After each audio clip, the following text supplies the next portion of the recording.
We may have some questions from some of the players that are here in attendance at the bootcamp as well. If there are any, we'd like to hear it. Maybe do you guys have any struggles when you do your own practice? Do you struggle with any particular strategies or races? Guys, Maybe even ways you like to put down benchmarks or watch VODs or stuff you like to look for. Not necessarily even questions, but comments, feedback, or on anything else? At least not me. I'm not really using benchmark so far. I'm just looking into the game and just kind of a feeling that I should have this and this at this moment, and not really paying attention to the clock. But we talked about this yesterday already, where the game clock is actually really important, and you should be focusing on that. But yeah, I don't know if any of the other guys are actually practicing and pulling up benchmarks. Well, one thing, Meow, I noticed with you yesterday is that when I gave you a framework of a strategy of Yeah. a build order to work with general Ideas. general ideas of what you're gonna do if you're undisturbed, what do you do when you're disturbed, what do you do when you see they're greedy, and that push out with the stalkers. See, you're halfway on the map and you still see drones popping out. You can make that decision, flip the kill switch, Yeah, it and was really that kind of thing. Yeah, it was really nice to actually see it working. And Yeah, it works sure. like that for the other matchups as well. And I only was able to find out those things through benchmarking, Yeah. what worked on my level, and everyone can do that. Yeah, because for their the level. timings are really nice. The scout timings, hallucination timings. It was amazing just seeing. You could see everything basically, and you would be totally safe. I hope you see Every everything single later time. in the clan war. Yeah, I hope so too. I hope Actually, so too. I don't think you do hope. No? Oh, he's on your team? Yeah. Yeah. I'm Still wreck- wishing the I'm best. wrecked, yeah. Alright. I hope you'll do fine, man. Yeah, it should be fine. How do you feel about improvising versus a strict build order? Because I'm improvising everything, and what do you think is the advantage or the disadvantage of both ways of playing? Mm, I think your advantage is adaptability. You will confuse most opponents. You will do unexpected things. You will make your opponents play bad. And all throughout the lowest levels until the highest levels, that is a very important skill to have. You have trained your multitasking to a point where it's higher than other people's. But the thing that you sacrifice unknowingly, which would hold you back, or maybe knowingly, is that you you make really basic mistakes as well, like sometimes 5 second delay on an upgrade, but sometimes 50 or 1 minute 50, and to understand how valuable that is, like you can when you compare it to like a pro build and you see oh, I lost to another Immortal Bust or another Blink All In. It can become a mental syndrome, like where you emotionally don't believe you can fairly beat it anymore. Even though maybe you look at pro gamer statistics, I see someone nodding. These guys are friends. They live in Nijmegen, so. No, he always says that. I have like 50 bunkers and I still lose to Immortal Bosses. Right, yeah, 50 bunkers. You don't have mics, so I have to repeat. 50 bunkers still lose to Immortal Bust, that kind of thing. Emotionally, you start to traumatize yourself. Simply because you're not doing the kind of due diligence and the due timings, which, as a player with intelligence, with the experience that you have, you are definitely able to easily incorporate that after a few dozen games of repeating really standard. But I feel like you are a player who likes to make the game very interesting and creative. But it can also be really interesting to have a long win streak or to never lose to a certain kind of cheese anymore. You know, that's attractive in a way as well. But if you think of that as boring, you're limiting yourself in your capacity, and I think that could be a nice point to work on for you. I think it's worth it to at least try to explore the option. You don't necessarily need to become a player that plays standard or plays by the book, but I think it would be valuable for yourself if you at least explore it a little bit. Like give it a shot, try to play some standard build or just try to get used to it and at least feel the difference, like physically feel, or well, physically, mentally, whatever, feel the difference between having X amount of units at the 8-minute mark or having your original amount of units at the 8-minute mark. And then even from that point, your freestyle will become better if you understand the way a perfect build-up to minute 8 would work. Your natural build-up to that point will also improve because you understand how to play more optimally, automatically better as well. Okay, thank you. Yeah, welcome. Thanks for the question. Any other players that? Yeah, questions. I have a question about scouting CVT. Like the first few minutes, it's easy to scout people with your overlord and stuff. But what are most timings where turn is, where you can see like the turn, the mech switch or bio switch, med effect timings and all that stuff? I'm really bad with timing, so that's my general question. Okay. Well, I can give you a list of all the timings that I play against. Give you general ideas. Like Medivacs usually come out of the starport at like 10 minute 30 if you go E-base, or and like half a minute quicker if turn skips E-base. But I don't think that's necessarily the most useful for you to know. I think it's very helpful to start learning um, kind of how long it takes when a building starts to what comes out of the building after, if that makes sense. Like, Yeah. I've already kind of cut the corner of learning that and just straight went to the timings, but I think if I could do it again, or even still now, it would be more useful to learn if I see a starport start, how long would it take for a medevac to get to my base, and how long would it take for a banshee to get to my base. And those are all things you can figure out yourself. But for general scout timings, against Terran, I would always fly in with your overlord at 6 minutes or around 6 minutes to try and find out what their tech is, because after 6 minutes, that's kind of once the Reapers and Hellions are out on the map, and the first tech buildings come down, or the expansion comes down. So if you fly in at 6 minutes, you'll usually see either a starport added, a second factory added, a command center added, and I think the other option is maybe extra barracks, but that's very rare and not very strong anymore. But extra barracks is an option too, I guess. And those are kind of all the things Terran can do. Terran doesn't have that much variance. So it's not that there's not that many scout timings against Terran, because Terran always opens kind of standard. I would say around 6 minutes just to go in for the first swoop, and then once Lara's done, try to get in with an overseer and see what's happening.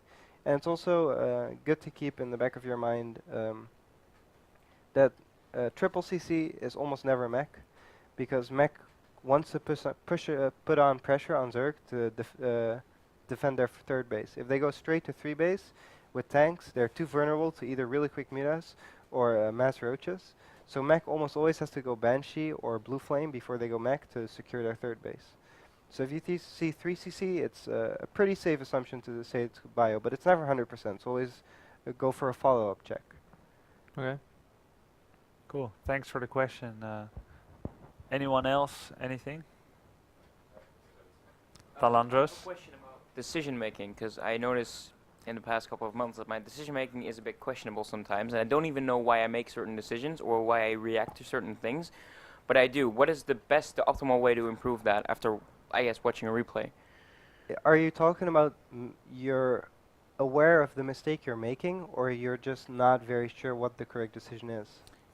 I guess a little bit of both, but I'm not. When I make a decision, and I sometimes, I guess, watch the replay afterwards to see what was the decision that I made wrong or should have done differently.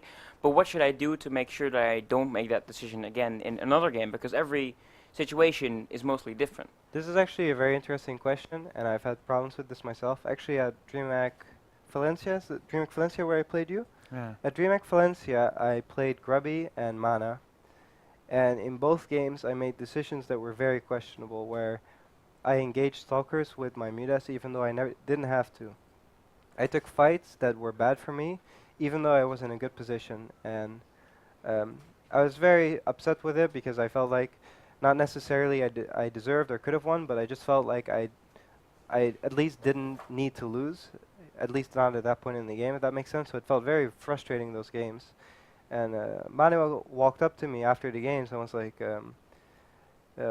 why did you take the fight? Why didn't you just keep flying around with your mutas and harassing? And I was like, I don't know, man. I know it's supposed to be better, and I know the correct thing is to do differently, but I don't know why, but when the Stalkers came close, I just took the fight. And it happened to me before as well. I told a story about another match, other important match where I kind of threw it in a similar way. And Manuel told me something that's helped me a lot. It's not necessarily improved the mistake, because it still happens to me sometimes, but at least I know where it lies and I can work on it. And it had to do for me with that when you're in a game and you feel a lot of stress and you want to win really badly, and suddenly you have all this stress and pressure build up inside of you to try to do good. Sometimes your body kind of wants to let go, like let go of the stress and let go of control, like not be responsible for your own actions anymore. And an easy way to do that is to just A-move.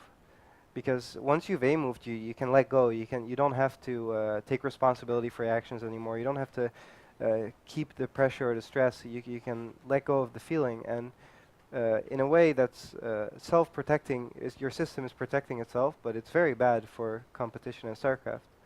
So if you notice you're often making mistakes, like taking engagements you kind of know you're not supposed to take, that might be a thing you have to pay attention to and then slowly work on. I feel like it comes from confidence.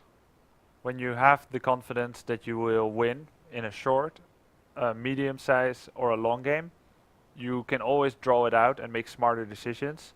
Usually, moves like what Yona did, he was on 5 base, I was on 3, I was having difficulty taking a 4th, he kept harassing, but at some point he suddenly stopped and he gave me his mobile army.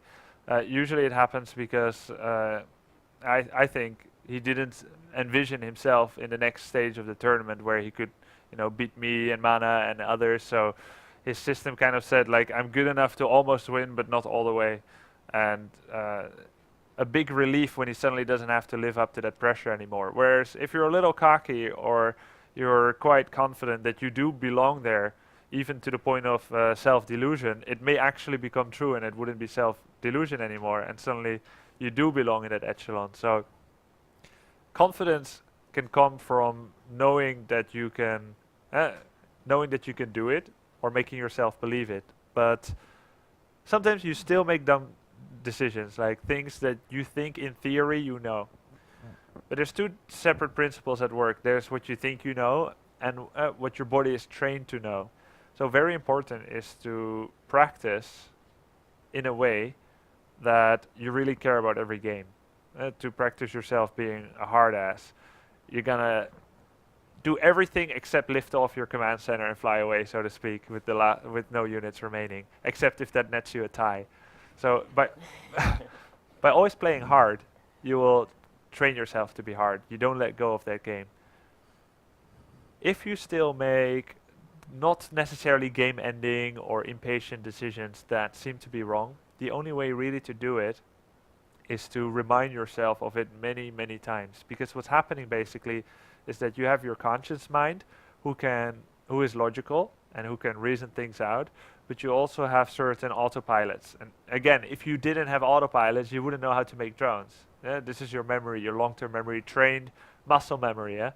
So if you have a muscle memory that always, when the opponent says A, you say B, it's very hard to start saying C by just willpowering it once before a game. It's got to be more than willpower, it's got to be habit. So you're gonna end up playing a bunch of games where you play really crap because you keep being too conscious of everything, but the one thing that you won't let happen is that you say B. You're just waiting for him to say A and you're gonna say C no matter what. You're gonna think about it 10 times during breakfast before you're gonna play, and you say, if I get into a game, I'm gonna damn well say C when he says A. And so you finally play the game, it's on the forefront, you say, the opponent makes Mutalisk, I'm gonna make Spore Caller this time. No matter what. Even if I forget everything else, I'm gonna do that part at least. And then you go to sleep thinking about it, and you dream about it, and eventually you'll be like, okay, it's become part of it, and then you maintain all your old effective habits. That's, I think would work well. Okay, thank you. Anyone else? Rob? Okay, I have a pretty specific question about PvP. I try to open Blink in PvP because it's a fun way to open, but I'm not sure how to react to a fast expansion. usually. So I'd like to know how you do that. I think this question is right in my lane. No, go Question ahead. for both coaches. It used to be you used to be able to all in, like go 4-gate. I don't think you can very well anymore, except if they're playing it unsafe, like 1-gate expand into Stargate. Even then, they still may be able to hold. The game has become more evolved. People are better at defense.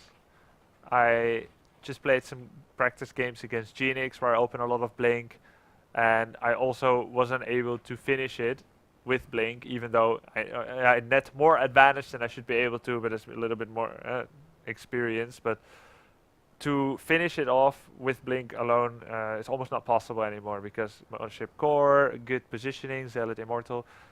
There's probably two things you can do, but I think you should immediately have on your forefront that your Blink is a function to equalize the economy and get your own expansion. So the sooner you make the expansion while applying implied pressure or real pressure on your opponent would be the best way to play. The Korean Casper Protoss sometimes make a Stargate. It's quite advanced. You can have like 6 Blink Stalkers, 2 Zealots, and then Proxied Oracle Stargate next to them. I do think it has some utility and you can try it out. There's some VODs out there which you can check. But you can also say, okay, I've got 1 Stalker, 2 Stalker, 3 Stalker. I'm adding 2 gates. I'm researching Blink. Hey, the opponent is expanding. You start making a plan. I want my Nexus ASAP. I want to make sure it's not like expanded to DT, so still make Robo, which has added utility. But after 3-4 Stalkers, I make Nexus. I don't probe yet. I make 2 more Stalkers or 3. I'm going to try and snipe some probes, blink away, do what I can. But keep your army, because you could get counterattacked. And then you start chrono boosting your main Nexus. And the cool thing is, even like 1, 2, 3 probe kills can be enough. Because he might think you're doing the Blink all in. And he's not chrono boosting, he's not producing probes. And So he's got 2 Nexus on hold, he's got full saturation in his main, 3 on the Nexus. You've got more probes than him, but he's got a Nexus. So it can end up going equal. And the most important thing is to evaluate a Blink opener as one of the most safe ones. But unfortunately, it's defensive. You can't go Stalker, Blink, and Mothership Core and send them all across the map. You could get Oracticled by an Oracle. You can't really go all in much anymore with it. With Mothership Core, you could get Zealot counterattacked. It's quite a defensive opening, so always have in your mind, I'm going Blink, but there's almost nothing that will make me go all in. I'm going to be defensive, I'm going to expand, and I'm going to take Blink as a late game upgrade into the game. And the cool thing about it, War Prism drop with Immortal is not possible against you anymore, because you got Blink Stalkers. So it has some real cool late game utility. I saw Zest play almost only Blink in IESF, and even though the games weren't the highest level because he was playing against foreigners, which unfortunately are not as good as Zest and his buddies, it was still cool to see because he opened Blink almost every game, and it was probably due to the fact that he thought he was generally better. But what would happen, even in disadvantageous positions where his opponent played greedier or rushed it out quicker, he would always posture very well with his Blink Stalkers and maybe Blink 4 Stalkers into the main, snipe a few probes, get out, catch an Oracle with the Blink Stalkers. He would just grab small advantages by movement, positioning, and micro, and eventually it would equalize every time. So, yeah. Thanks. Thanks for the question. Good question. Does anyone else? Delandros? To make it even for Yona again. This is a CVZ well, not. It's a Zerg specific question, I guess.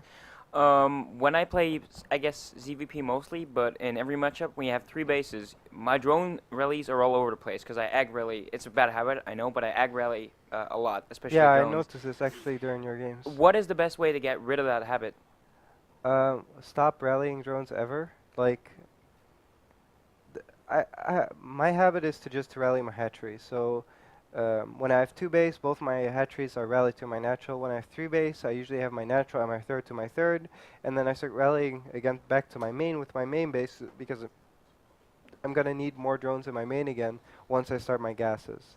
But I think you're intelligent enough to figure out what the most smart way of rallying is, and if you're not intelligent enough, which I doubt, but if you're not able to figure it out, I think you will easily.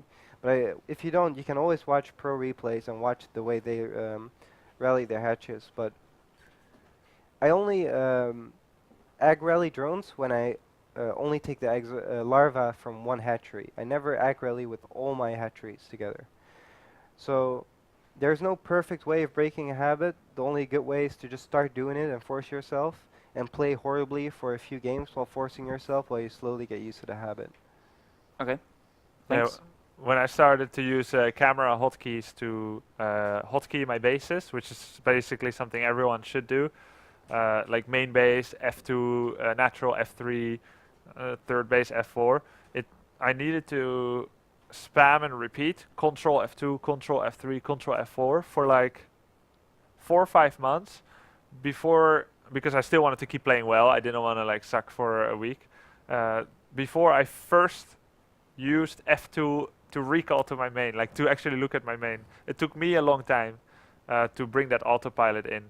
But yeah, the only thing is just to repeat, and maybe I could have sacrificed playing well for 1 or 2 weeks to just really, every time I get dropped in the main, I don't allow myself to click on the minimap or to scroll. I only am allowed to do Yeah, F2, and then you'll learn it fast enough. You'll learn it very quick. I don't even think it takes weeks to force yourself that way.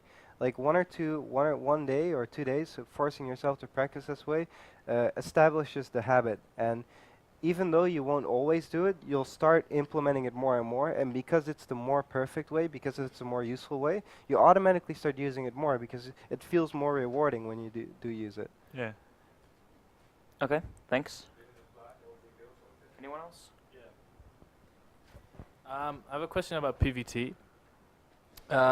When do you guys feel safe enough to grab your third? Because I'm taking it too late most of the time, around like the 14-minute mark, which is far too Iets late. dichterbij.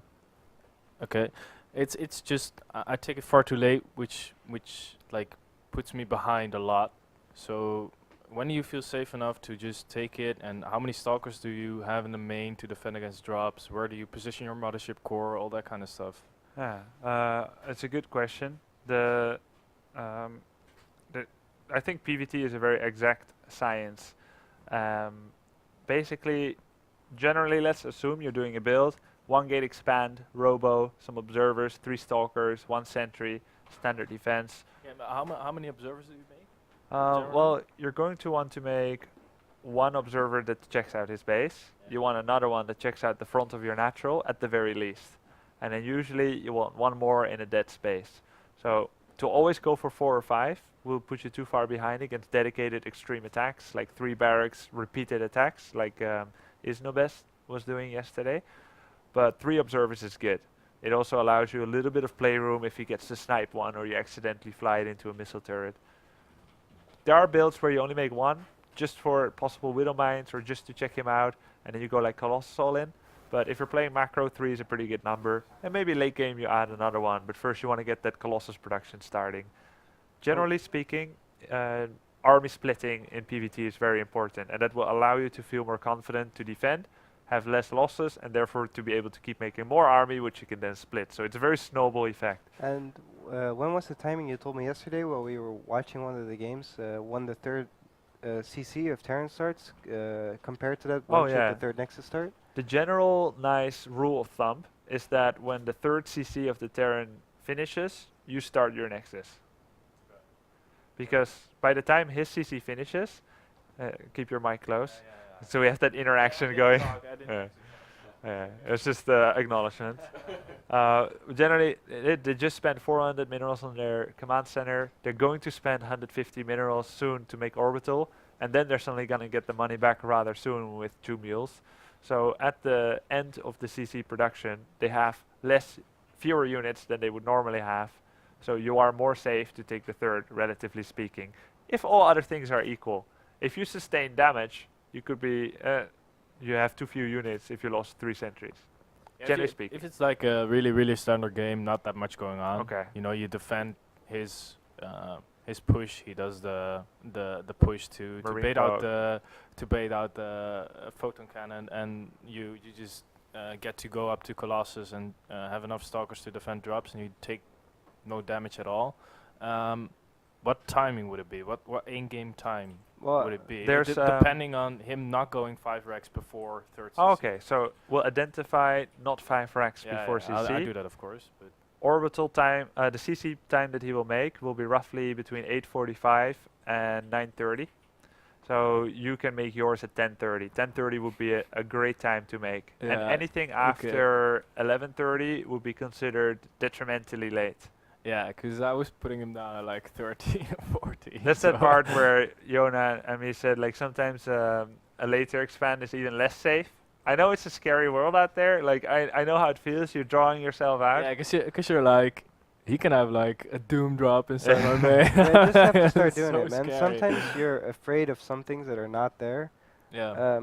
Especially as Zerg in the way early stages of Wings of Liberty, people didn't take an early third basing as Protoss for forever, because everyone's like, man, taking that early of a third, that's so greedy, you're gonna get punished. And once Nesty and some of the Koreans actually started doing it, every foreigner was like, man, we're gonna punish it, it's gonna be punished, and they started moving across the map with one Zealot and a Stalker. But eventually people realized there's actually almost nothing Protoss can do about it. And it's only when you start doing it, you notice that there's nothing to be afraid of. So it's important to just step over your fear and take risks in game. I think generally it's not a bad thing to try to take more risks, to feel what can happen to you, to take a really early third and take a late one, and play around with it to learn the things that can happen, as it were. But I think you play basic style like Colossus and Blink, and then you should remember 6 Stalkers, double shots, and Medivac. So you keep 6 Stalkers in your main base until you get +1 attack upgrade, and then 5 Stalkers, double shots, and Medivac. So you can reduce the amount by 1. So you can keep 5 Stalkers there. And initially you just want 6 Stalkers when 1 Medivac could come. But once there could be 2 or 4, of course he can have 2 right away as well. Yeah, 2 right away. But the point is, you can double shot 1 Medivac down if you are alert, and then only 1 left is not too bad. Yeah, you warp in a couple of zealots. Yeah, and it should put be 4 fine. zealots next to it, 4 zealots, 6 stalkers. But what you don't want to do generally is split up your colossi. You don't want to do like Colossus and 6-7 units in main and 1, because Colossus get better together, like the Jack Johnson song. Yeah, Yeah, like we're always yeah. better when we're together. That's what you mean, right? Yeah.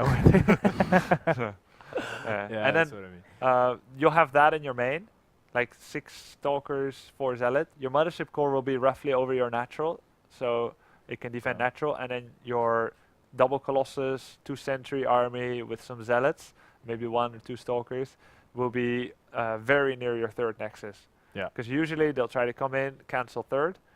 What they usually won't do is to move everything through the middle, because you can kind of flank stab them with your third army, and your mothership core is there as well, so you could potentially time warp and photon overcharge if he wants to run into your main, that kind of stuff. So that's a good division. You should try to mimic that. You were talking about +1 weapons, but I generally just go +1 armor, +2 armor, +3 armor. I That's like armor, attack, and then Okay. maybe add second forge to Add go second for forge. 2-3 Okay. at that time. Okay. Thanks you. everyone for the questions. That was the last one we have time for. I think, are we going to you, Frank? Yeah, that's pretty cool. I think we're going to go to a quick promo right now and then back to me. Okay. You heard it, guys. Thanks for watching. We'll be back soon.